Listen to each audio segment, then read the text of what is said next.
If you wish to share a whiteboard on Zoom for Android, follow the next steps. First, you need to be the host of a meeting, or the host needs to allow you access to share the whiteboard.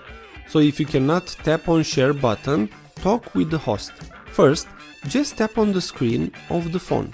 You will see a menu bar on the bottom. Now, tap on share button. On this menu, select whiteboard. You are now sharing the whiteboard on Zoom. You have some pretty interesting features on the whiteboard share on Zoom.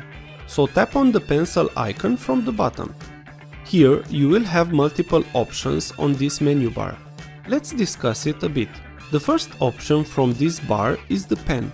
The pen will allow you to draw, write or make anything on your screen as you normally do with a pen on a piece of paper. Please note that Zoom is pretty smart.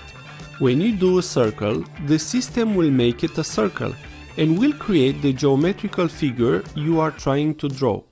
This is extremely useful for teachers or for anyone who wants to do a live presentation. The second option is Erase.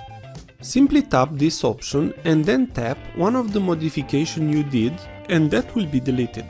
The third option is Color. You can choose the color of your selected option. On the fourth option you have Line Width. You can choose how big is the width of the option you use. The fifth option is Spotlight. This option will set a pointer on the screen that will allow the person who follows you to pay attention to what part you wish. If you keep the screen touch with your finger, then you can move the pointer in real time.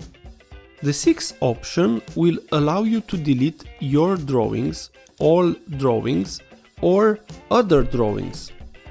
This way, after you have finished one whiteboard, you can start a new one.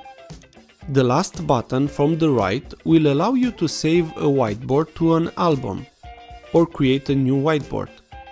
Save to album feature is pretty cool, as this will allow you to keep your drawings and use them again on other presentations.